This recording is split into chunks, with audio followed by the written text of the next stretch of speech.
diarrhea. Diarrhea full of shit. Just play along me, myself, and I. No one else. You're young, so legit. Hey, Cocinaboo, I've noticed something kind of weird. You know how I said, you know, a few days ago that some old, you know, cowboy and Indian shit came up, you know, and then there was some other stuff and whatnot. But this is something that I just sort of noticed now. I've mentioned this before, but I'll mention it again real quick. There's a lot of like turban or whatever it's called, Indian truck drivers. You know, and a lot of them are based out of California. In fact, they're usually based out of there.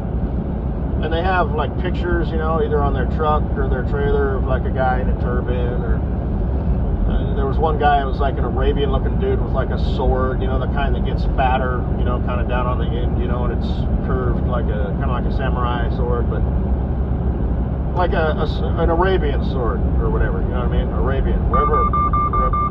I'm literally going in a straight fucking line. There's nothing in front of me. Fucking faggot ass fucking technology. That was the anti-explosion warning. But oh no, pierce the touch. Let's just go ahead and shut this off. It goes off like on cracks in the road, shadows, stuff like that. Lane departure warning. Oh, thank you.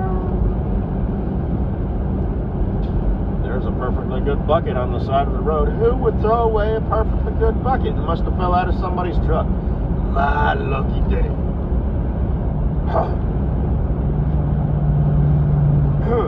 But anyway, Young Automotive, established 1924. He's not so young anymore.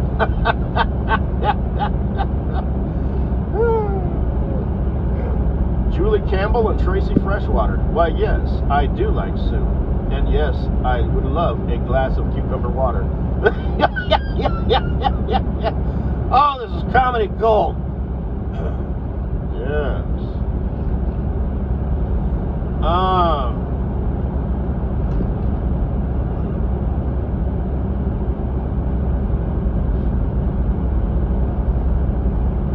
What was I talking about? Oh yeah, some Indians, okay, but not Indians, but like Buddha Indians, all right. Not, you know, ponies, spotted ponies and buffaloes, but you know, cobra snakes and tigers. Tigers, yes. Oh, the tigers. Oh, which is the baddest motherfucking cat in the world. It's the biggest and strongest. He hunts alone. And the lion is known as the king of the jungle, but you know, if a lion gets separated and they're on their own, they really don't do too good. Plus, the lion has his bitches do all of his dirty work. He has to defend, you know, he has the you know, young lion or team of lions that want to overthrow, you know, the old one. But anyway, yeah. And the polar bear is the baddest bear of them all. As far as I know, he's the biggest and the strongest and can be the most vicious. And then I would say, I guess maybe the Zodiac, which is a brown bear, only it's a big ass motherfucking brown bear. I think it lives up in like Alaska and stuff. And then it would be the grizzly, and then the black bear. You know, I mean, honestly, you know what I mean. As far as bears goes, the slogan is: if it's brown, lay down; if it's black, fight back. Us humans have decided, you know what? If it's a black bear, just go ahead and kick its ass. Just go ahead and fight back. Black bear's like, arr, arr, arr, arr. It sounds just like a bear, doesn't it? So I remember I was camping one time, and the dude, there were some people that was like, it's a bear, and I thought it was a grizzly bear. I've never been so scared in my life. My heart was like, about to beat out my goddamn chest. Because we were in a tent, and it was like an old, like, army tent. Although my dad was never in the army, but not quite old enough. The Vietnam War ended before that. But and I never talked to him about it, but I think he probably would have like volunteered and wanted to become a mechanic or something, you know, that way he could You know, I'm not saying, you know, that's, well, you know, if you're against the war but don't want to, you know, not be able to live in your own state, you know, be a draft dodger, you know what I mean? Because here's the thing, the Vietnam War, you know, a lot of people didn't have an option. You know, they weren't that smart. Maybe they had a criminal record or whatever. It's like they were drafted. But let's say you weren't some hippie.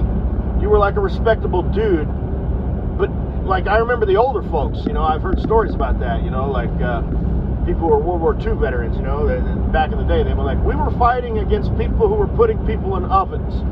You're fighting a farmer who doesn't want anything to do with you and is a nuisance that you are in his country. You know, so the whole being against the Vietnam War doesn't necessarily make you, you know, a hippie coward. You know what I'm saying? Do you understand? You picking up what I'm laying down? So, you know, if you knew that it was coming and you knew that it wasn't going to end and you knew you were either going to have to volunteer for 4 years or get drafted for 2. And if you were drafted, you were either, you know, you're probably Army. As the Marines, I don't think, I mean, I guess maybe they could have drafted you, but, you know, they were a little bit more, you know, hey, we need some soldiers here. Okay, we don't want you, you know, taking rips off of marijuana out of your M16. You know how they used to do. But and the Marines actually, you know, they left in like 1970 or something. They were like, okay, we see what's going on here. We're out of here. Okay, I thought you wanted soldiers to come over here and do that soldier shit. But if you're just going to send people over here to walk around, take a hill, you know, and a month later it's reoccupied by a guy in the black pajamas. You know what? We ain't got no fucking business being here, or whatever they said. But anyway, if you knew it was coming, you know, you could, you know, and you didn't want to be, you know, a combat ground pounder, you know, infantry dude. You know, you can kind of pick your destiny, you know what I mean? If you volunteered, you passed the ASVAB, you know, and you scored high enough, right? So, yeah, I'm a mechanic. I have mechanical skills.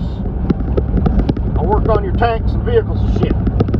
But don't have to go out and patrol and then come back. I'll be at like some base somewhere. Not some mobile base, you know, but like an actual base where the ground is flat. There's a lot of vehicles. And I'll just work in this building over here fixing shit. We'll still deal with the mortars and stuff like that, the occasional, you know, shit. But I don't have to be walking around out there in the goddamn jungle. So, that's that. That's what's up. You had options. You had options. But, you didn't have to just accept your fate. You know, you're some, you know, 17-year-old high school kid. You graduated, you know, in 3 months thinking, God damn.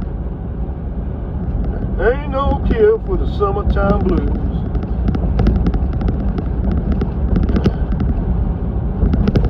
But anyway.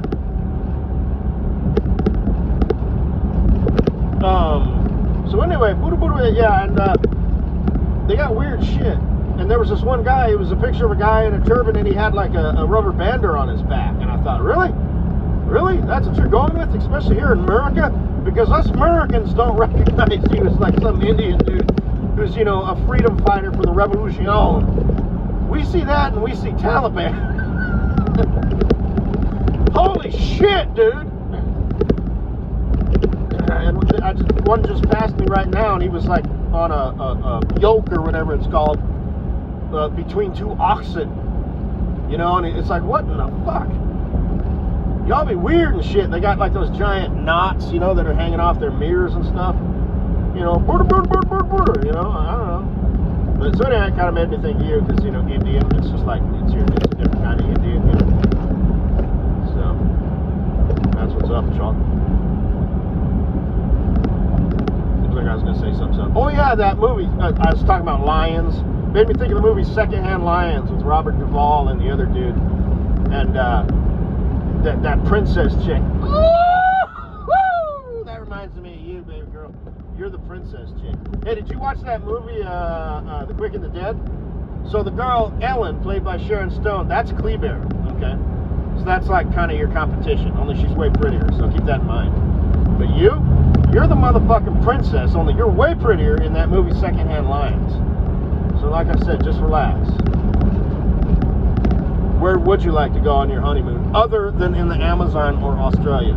You might want to start thinking about that.